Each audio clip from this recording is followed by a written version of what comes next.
아멘. 찬송받기에 합당하신 우리 하나님께 영광의 박수 올리겠습니다. 할렐루야. 오늘도 하나님 부르심에 믿음으로 반응해서 예배의 자리에 나오신 우리 성모님들을 주님의 이름으로 사랑하고 축복합니다. 가만히 교회에 들어오시는 그 성모님들의 얼굴을 뵈니까 설명절 다들 잘 먹고 잘 쉬셔서 얼굴색이 다들 좋아지신 것 같습니다. 이 시간 옆에 계신 분들과 인사 나눌 때에 새해 복 많이 받으세요 인사하겠습니다. 새해 복 많이 받으세요. 다시 한번 인사할 때 새해 은혜 많이 받으세요 인사하겠습니다. 새해 은혜 많이 받으세요. 사랑하는 여러분, 주님이 주시는 복이 진짜 복인 줄 믿습니다. 그러므로 오늘도 주님의 은혜를 사모하는 여러분들에게 참된 복이 임하시는 귀한 복된 시간 되시기를 축복합니다. 오늘은 사순절이 시작되는 제수요일입니다. 우리 개신교에서 이 제수요일을 기념한 것은 그리 오래되지 않는데요. 그래서 이 제수요일이 우리에게 여전히 좀 낯설고 생소한 절기가 아닌가 싶습니다. 우리가 알기는 또 바르게 알아야 하지 않겠습니까? 그래서 먼저 이 절기에 대해서 간단하게 좀 설명을 드리면, 과거 우리 신앙의 선배들이 이 사순절을 시작하는 첫날 이마에 제를 바르는 이렇게 예식에서 유래한 절기가 바로 이 제수요일인데요. 여러분, 왜 그들은 제라는 소재를 사용했을까요? 잘 아시는 것처럼 옛부터 제는 죄를 뉘우치고 슬퍼한다는 속죄의 상징이었습니다. 그래서 성경에도 제를 무릅쓰고 또 제에 앉아 기도했다라는 표현이 나오는데요. 그러니까 그들은 사순절을 나의 죄를 사하기 위해 고난당하신 그리스도를 묵상하며 이 자신의 죄를 뉘우치는 참회와 회개의 시간으로 삼고자 했던 것이죠. 또 여기에 덧붙여 중요한 내용이 한 가지 더 있는데요. 여러분, 이 제라고 하는 소재는 나뭇가지가 불에 타고 남은 찌꺼기입니다. 또 사람이 죽으면 이 한 줌의 죄가 된다는 표현처럼 이 제라고 하는 것은 인간의 유한함을 상기시키는 그런 소재입니다. 그래서 과거 우리 신앙의 선배들은 이 제수요일을 지키면서 창세기 3장 19절 너는 흙이니 흙으로 돌아갈지니라, 이 말씀을 낭독했다 그래요. 즉 인간은 죽을 수밖에 없는 유한한 존재라는 사실을 잊지 말자는 것이죠. 여기에 덧붙여 유한성을 지닌 모든 사물은 결국 자신을 지은 창조주에게로 회귀하듯이 이 죄를 보면서 다시 하나님께로 돌이키고 돌아가고자 하는 마음으로 이 죄라는 소재로 사순절을 시작했던 것이 아닌가 싶습니다. 사실 개인적으로 어린 시절에 저는 매년 연중 행사처럼 반복되는 이 사순절을 그리 좋아하지 않았습니다. 왜냐하면 먼저는 사순절이 되면 해서는 안 되는 제약들이 붙으니까 그리 뭐 좋을 리가 없죠. 그리고 사실 이보다 더 큰 이유는 난 그렇게 슬프지 않은데, 그런 자신을 속이고 마치 억지로 슬픈 척 연기를 해야 할 것만 같은, 뭐라고 할까요, 그런 사순절 특유의 분위기라고 할까요? 그런 게 싫었습니다. 그러니까 뭐라고 할까요? 왜 사순절을 지키는지, 왜 사순절에 금식을 하고 절제를 실천해야 하는지 머리로는 알겠는데 가슴으로까지는 그것이 잘 와닿지 않았던 것 같습니다. 그러니까 정확하게는 이런 생각이었습니다. 우리는 왜 이걸 매년 반복해야 할까? 예수님께서 한 번 부활하셨으면 그만이지 매년마다 죽고 또 죽어야 하는 것은 아니잖아요. 그에 따라 감정을 고양시켜서 천당과 지옥을 오가도록 유도하는 그런 행위들이 어쩌면 비성경적인 것은 아닌가, 그런 생각이 들었습니다. 사망 권세 이기시고 부활하신 주님께서 정말 승리하셨다면 왜 다시 십자가로 가야 할까? 주님께서 이루신 승리 위에 주님의 함께 하심을 누리며 매일 날마다 기쁘고 행복하게 살아가는 것이 더 맞지 않을까, 그런 생각이었던 것이죠. 부활해서 다시 십자가로 돌아간다는 게 오히려 어쩌면 부활의 능력을 의심하고 축소시키는 것은 아닌가. 그리스도 예수 안에 있는 자에게는 결코 정죄함이 없다 말씀하셨는데 왜 다시 죄의 멍에를 짓도록 교회가 부추길까? 이런 생각이었던 것 같습니다. 과거 이런 저의 생각은 죄에 대한 무지에서 비롯된 것임을 꽤나 오랜 시간이 흘러서야 알게 됐습니다. 내가 구원받고 거듭난 신자라 할지라도 여전히 내 안에 잔존하는 죄가 있고, 구원받은 것으로 끝난 것이 아니라 거듭난 신자는 성령을 의지하여 그 죄와 싸워 성화를 이뤄가야 한다는 것을 아주 뒤늦게 알았습니다. 지피지기면 백전백승이라는 말이 있는 것처럼 우리의 주적인 죄의 세력에 대해서 바르게 알아야 그것과 싸울 수 있고 승리하는 삶을 살 수 있습니다. 우리의 영혼을 지배하기 위한 왕게임이 거듭난 신자의 영혼 안에서 일어나고 있습니다. 이것이 바로 우리의 영혼 안에서 일어나는 죄와 은혜의 역사입니다. 그래서 거듭난 신자는 죄와 싸워야 하고 또 이겨야 합니다.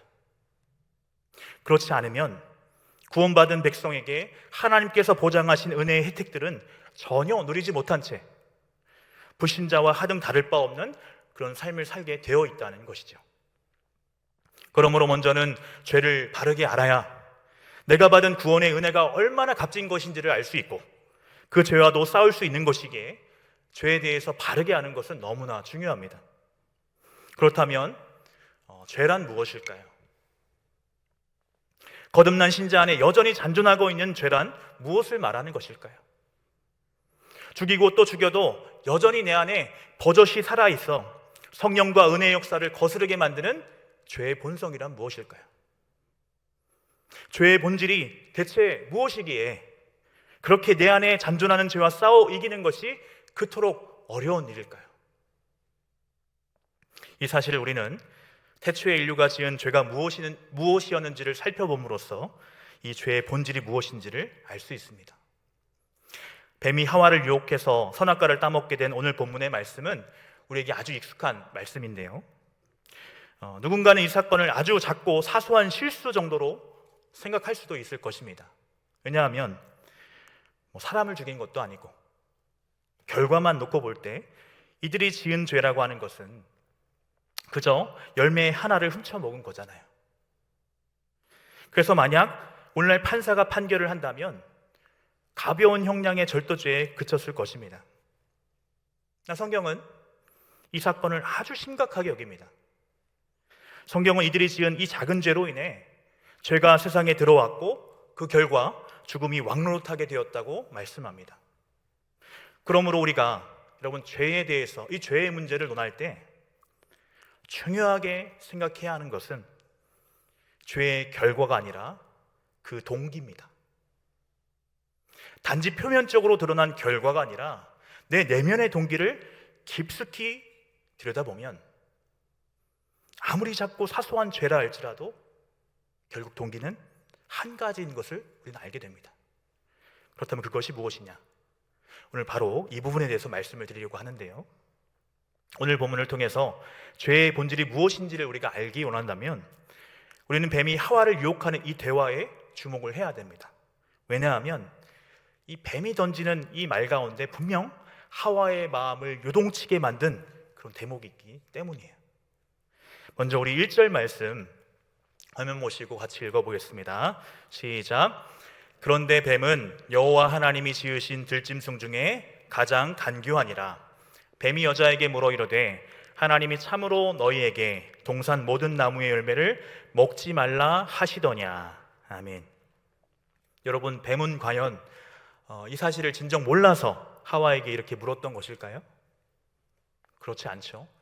다 알고 있지만 뱀은 처음부터 하와의 마음을 떠보기 위해 질문을 이렇게 비틀어서 하고 있는 것입니다. 이에 대한 대답이 2절과 3절인데요 2절 3절 말씀 같이 읽어보겠습니다. 시작. 여자가 뱀에게 말하되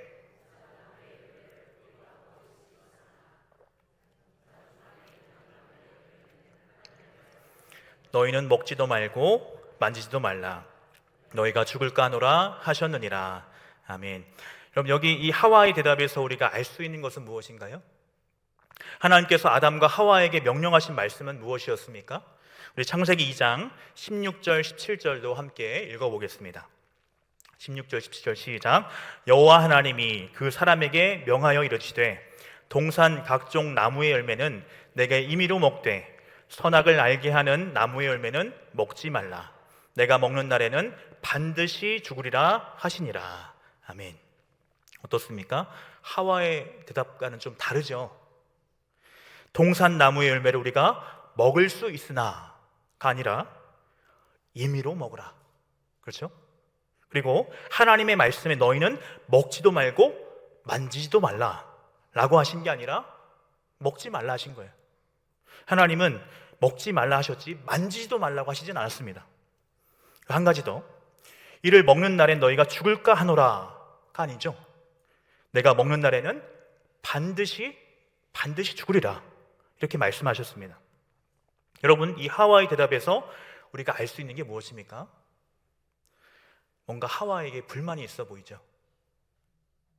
하와는 하나님께서 자신에게 베푸신 은혜는 작은 것으로 축소시켰습니다. 그러나 반면 자신에게 금하신 것은 아주 큰 사안으로 여겼습니다. 여러분, 한번 생각을 해보십시오. 하나님은 아담과 하와에게 동산의 모든 나무 열매를 임의로 먹으라 말씀하셨습니다. 단 하나, 선악을 알게 하는 나무 열매를 제외하고는 모든 것들은 너희들 마음대로 먹고 누리도록 허용하셨습니다. 무엇보다 하나님은 인간을 하나님 자신의 형상으로 창조하셨고 그들에게 하나님의 대리자로서 이 땅의 모든 것을 정복하고 다스릴 권세와 권한을 그들에게 주셨습니다. 그러니까 하나님은 인간을 하나님 다음 가는 존재로 창조하셨다는 것이죠. 그래서 인간에게 베푸신 하나님의 크신 은혜를 바르게 알았던 다윗은 이런 시를 남기기도 했습니다. 시편 8편 4절 5절 말씀 함께 읽어보겠습니다. 시작. 사람이 무엇이기에 주께서 그를 생각하시며 인자가 무엇이기에 주께서 그를 돌보시나이까. 그를 하나님보다 조금 못하게 하시고 영화와 존귀로 관을 씌우셨나이다. 아멘. 여러분, 한번 생각해 보세요. 우리가 하나님 보시기에 뭔가 대단한 일을 선행적으로 해서 인간으로 태어난 게 아니죠. 전생에 업보를 잘 쌓아서 인간으로 태어난 게 아니지 않습니까? 우리가 개로 태어나지 않은 거, 우리가 모기나 하루살이로 태어나지 않고 인간으로 태어난 것이 우리가 행한 선행으로 인한 것이 아니잖아요. 그래서 여러분, 저 개나 돼지의 입장에서 생각해 본다면 얼마나 인간이 부럽겠어요. 가장 으뜸으로 지었는데 우리가 하나님께로부터 받은 은혜를 잠잠히 묵상하게 되면 대체 인간이 무엇이간데 주께서 이렇게 우리를 생각하십니까? 이렇게 고백하는 것이 당연하지 않습니까? 그러나 오늘 본문의 하와를 보십시오. 그런 은혜에 대한 감사하는 마음은 전혀 보이지 않습니다. 오히려 불만인 거예요. 대체 이건 왜 안 되는데? 왜 이건 금지시킨 거야? 왜 안 돼? 이처럼 우리는 하나님의 처사에 큰 불만을 품고 있는 하와를 보게 됩니다. 이런 그녀의 태도는 결코 온당한 모습이 아닙니다. 호의가 계속되면 그것을 당연한 권리인 줄 안다는 말처럼 교만해서 피조물된 자신의 위치를 망각했던 것이죠. 이 여인의 대답 속에 가시가 돋쳐 있다는 사실을 정확하게 간파한 뱀이 비로소 하와에게 살을 날립니다. 오늘 말씀 4절 5절 함께 읽어보겠습니다. 시작. 뱀이 여자에게 이르되 너희가 결코 죽지 아니하리라. 너희가 그것을 먹는 날에는 너희 눈이 밝아져 하나님과 같이 되어 선악을 알 줄 하나님이 아심이니라. 아멘. 내가 죽는다고? 아니, 너희는 결코 죽지 않을 거야. 하나님이 너희에게 그걸 먹지 말라 하신 이유는 너희가 그걸 먹는 날에는 너희 눈이 밝아져서 하나님처럼 될 걸 아셔서 먹지 말라고 한 것이고 하나님이 너희를 속인 거야. 이 뱀의 말을 들은 이후 이제 6절 이하를 보면 하와는 혹해서 선악과를 따먹게 되는 것을 알 수 있습니다. 그렇다면 이 4절과 5절 말씀 가운데 하와가 혹하고 넘어간 이 뱀의 결정적인 한마디는 뭐였을까요? 먼저 4절. 너희가 이걸 먹어도 죽지 않을 거다. 죽지 않을 거야. 여러분, 이 말이 하와의 마음을 크게 요동하게 만들지는 못했을 것 같습니다. 왜냐하면 그에게 죽음이란 경험해보지 못한 세계의 였을 테니까요.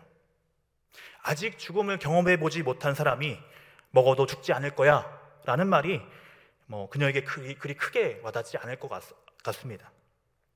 다음으로 5절, 너희가 그것을 먹는 날에는 너희 눈이 밝아질 것이다. 여러분, 눈이 밝아진다는 게 뭘 의미합니까? 뱀의 이 말도 대체 뭘 의미하는 것인지 하와는 잘 몰랐을 것 같아요. 다음으로 선악을 알게 될 것이다. 이 말 또한 선악을 알게 된다. 하와는 제대로 이해하지 못했을 겁니다. 그러니까 죽지 않을 것이고 눈이 밝아질 것이고 선악을 알게 될 것이다. 여러분, 이것이 하와의 마음을 움직인 것은 아닐 거라는 거죠. 그렇다면 하와는 무슨 말에 걸려 넘어진 것일까요? 뱀의 말 가운데 확실하게 그녀의 마음에 꽂힌 한마디는 너가 이걸 먹으면 하나님처럼 될 거야. 하나님처럼 될 거야. 이 한마디, 바로 여기에 하와는 걸려 넘어진 것입니다. 사랑하는 여러분, 바로 이것이 죄입니다. 내가 주인이 되고 왕이 되고 하나님처럼 되고 싶어하는 경향성, 이것이 바로 죄의 본질이고, 이것이 여전히 구원받은 거듭난 신자 안에도 잔존하고 있는 죄의 세력이라는 거예요. 그래서 우리 안에 하나님처럼 되고 싶어하는 경향성은 자기 중심적인 성향을 띠게 되어 있고, 필연적으로 그것은 자기 사랑으로 귀결됩니다. 그래서 죄란 무엇이냐 할 때 우리가 마땅히 사랑해야 할 존재, 즉 우리를 지으신 창조주 하나님을 사랑하지 않고 자기 자신을 사랑하는 것, 이것이 성경이 말한 죄고, 인류의 모든 비극이 바로 여기서부터 시작되었다는 것이죠. 과거 미국 US 투데이에서 천국과 지옥에 관한 한 설문조사를 실시했는데요, 만약 당신이 그것을 믿든 안 믿든 사후세계에 천국이 있고 또 지옥이 있다면 당신은 천국과 지옥 중 어디에 갈 것 같습니다. 신불신간에 이런 설문조사를 했습니다. 그리고 이 설문조사 후에 한 가지를 더 물어봤는데요, 세상 모든 사람들이 성인으로 막 떠받드는 추앙하는 그 인물들, 예를 들어서 테레사 소녀, 간디, 그런 사람들에 대해서 물어봤다 그래요. 만약 천국과 지옥이 실제한다면 당신의 생각에 테레사 소녀는 천국에 갔을 것 같습니까? 지옥에 갔을 것 같습니까? 이렇게 설문조사를 실시했는데 아주 놀라운 결과가 나온 겁니다. 테레사 소녀가 천국에 갈 것 같다는 퍼센테이지보다 내가 천국에 갈 퍼센테이지가 더 높게 나온 거예요. 그래서 또 놀라운 게 뭐냐 하면, 이것은 다른 기관에서 진행한 설문조사인데요, 앞선 설문조사와 마찬가지로 무작위로 진행했습니다. 5만 명을 대상으로 무작위로 진행을 했는데, 당신은 사람이 악하다고 보는 성악설을 믿습니까? 아니면 선하다고 보는 성선설을 믿습니까? 이 질문에 87%의 사람들이 성악설, 즉 사람은 악하다에 표를 했다는 거예요. 물론 이 둘은 다른 곳에서 진행한 설문조사입니다만 이 두 데이터를 종합해서 말한다면 이런 겁니다. 인간은 모두 악해, 나 빼고. 모든 사람들은 다 악해, 다 빼고. 여러분, 기독교가 죄라고 지적하는 지점이 바로 이 부분입니다. 태초의 사람 아담과 하와가 하나님처럼 되고 싶어 했던 그 내면의 동기는 하나님의 통제와 제재 속에 살길 원치 않았던 거예요. 즉 내가 주인이 되어 삶을 살고 싶었던 것입니다. 그래서 온 우주의 중심이 바로 나라고 하는 이 자기 중심성이 우리가 가지고 있는 죄성입니다. 그래서 오늘 우리가 다 읽진 않았지만 열매를 따먹고 죄를 지은 이후 하나님 앞에서 아담이 변명하는 말을 한번 잘 들어보십시오. 창세기 3장 12절 말씀 같이 읽어보겠습니다. 시작. 아담이 이르되 하나님이 주셔서 나와 함께 있게 하신 여자, 그가 그 나무 열매를 내게 주므로 내가 먹었나이다. 아멘. 여기에 아담 자신은 잘못이 없습니다. 먼저 누가 가장 큰 문제라는 거예요? 여기는 하나님도 문제가 있다는 거예요. 하나님이 문제란 거죠. 아담이 이르되 하나님이 내게 주셔서 나와 있게 하신 여자도 문제고 하나님도 문제라는 거예요. 이어지는 13절을 보시면 하와는 또 이렇게 변명합니다. 13절도 같이 읽어보겠습니다. 여호와 하나님이 여자에게 이르시되 내가 어찌하여 이렇게 하였느냐? 여자가 이르되 뱀이 나를 꿰므로 내가 먹었나이다. 아멘. 뱀이 깨는 줄 알았으면 먹으면 될까요, 안 될까요? 뱀이 깨는 줄 알았으면 먹으면 안 되잖아요? 이걸 핑계라고 대고 있습니다. 보십시오. 따먹지 말란 금단의 열매는 훼손되었는데 누구도 잘못한 사람은 없습니다. 다 남 탓을 하고 있습니다. 바로 이게 죄입니다. 자기 중심성, 바로 이것이 우리 안에 있는 죄된 성향이라는 거예요. 사랑하는 여러분, 우주의 중심은 만물을 창조하신 하나님이십니다. 그래서 우리가 바라보고 지향해야 될 지향점은 바로 하나님입니다. 하나님을 왕으로, 주인으로 인정하지 않고 내가 왕이 되고 내가 주인 되어 살아가는 것, 다시 말해 하나님께 돌려야 될 영광과 사랑을 자기 자신에게 돌리는 것, 이것이 바로 성경이 말하는 죄입니다. 저는 오늘 말씀의 제목을 내가 만든 신이라고 붙여봤는데요, 이는 팀 켈러 목사님이 쓴 동명의 책에서 차용한 것입니다. 이 책에서 팀 켈러 목사님은 내 안에 하나님보다 더 중요한 것, 하나님보다 더 크게 생각을 차지하는 것, 하나님만이 주실 수 있는 걸 다른 데서 찾으려는 모든 시도, 그것이 내가 만든 신이라고 말을 합니다. 팀 켈러 목사님은 기독교 강요에서 이 칼빈이 말한 한 말을 인용하여서 인간의 마음이 우상 제조 공장이라는 말을 합니다. 여기서 그가 말한 인간의 마음이 우상 제조 공장이라고 하는 것은 내 마음에 좋게 여기는 것들을 하나님의 자리에 둘 때 그 모든 것이 결국 우상이 된다고 말을 하는 거예요. 그래서 누군가에게는 그것이 돈이 될 수도 있고 권력이 될 수도 있고 가족이 될 수도 있고 명예도 될 수 있고 그렇다는 것입니다. 사랑하는 여러분, 하나님께서 언제나 우리 삶의 1번이 되어야 됩니다. 아멘 안 하시네요. 하나님께서 우리의 삶 가운데 언제나 1번이 되어야 됩니다. 우선순위가 되어야 됩니다. 달리 말하면 우리가 사랑해야 될 대상은 하나님이지 결코 내 자신이 되어서는 안 된다는 것입니다. 성경 우리에게 말합니다. 너는 마음을 다하고 목숨을 다하고 힘을 다하여 내 하나님 여호와를 사랑하라. 이것이야말로 온 율법과 선지자의 강령이고 전 성경을 압축한 가장 중요한 메시지입니다. 하나님을 사랑하라고 하는 것은 하나님만 사랑하라는 말씀입니다. 왜냐하면 사람은 하나의 대상만 사랑할 수 있기 때문에요. 하나님을 사랑한다는 것은 내가 살아가고 있는 이 우주의 중심은 바로 나이고 나의 환경들은 내가 원하는 대로 움직여야 되고 나에겐 행복만이 있어야 한다는 자기 사랑을 포기하는 것입니다. 사랑하는 여러분, 우리 앞에 여러 갈래의 길이 펼쳐져 있는 것처럼 보이지만 결국 우리 앞에 펼쳐진 길은 두 갈래의 길입니다. 그중 한 길은 하나님을 사랑하는 길이고 다른 한 길은 자기 사랑의 길입니다. 우리가 돈이나 명예 혹은 물질적인 것들을 사랑하는 것도 결국은 그것을 통해서 자기 자신을 기쁘게 하기 위함이니 모두 자기 사랑의 또 다른 형태일 것이기 때문에 하나님을 사랑하는 길과 자기 사랑의 길, 결국 둘밖에 없다는 거예요. 여러분, 우리가 이제 사순절을 시작하면서 우리 자신의 죄를 뉘우치고 또 하나님께로 돌이키고 하나님과 바른 관계 속에 세워지기를 모두 원하실진데 나는 과연 진실로 하나님을 향하고 있는가? 진정 하나님을 사랑하고 있는가? 잠잠히 돌아보시는 여러분들 되시기를 바랍니다. 하나님보다 더 사랑하는 그것이 우상인데 내가 진정 사랑하는 분이 하나님이 아니라면 하나님께 돌려야 될 사랑을 나는 지금 내 자신에게 돌리고 있다는 사실을 잊지 마시기를 바랍니다. 그래서 우리가 십자가에 못 박고 죽여야 할 죄란 주인이 되길 원하는 내 자아이고 내 자신입니다. 이제 오늘 제 수요일로부터 사순절이 시작됩니다. 예수님께서 성육신하시고 십자가를 지신 이유는 우리를 죄로부터 구원하시기 위해서입니다.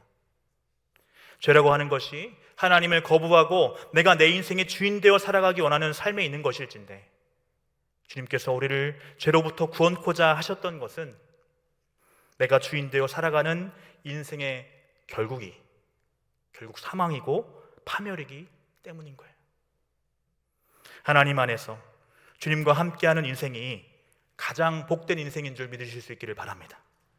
사순절 그리스도의 고난을 깊이 묵상하시는 가운데 주님과 더 가까워지시는 은혜가 있기를 바라고, 날마다 주님이 내 인생의 왕이요 주인이라 고백하시면서 죄를 죽이고 주님을 주인으로 모시고 살아가시는 복된 성도님 되시기를 축복합니다.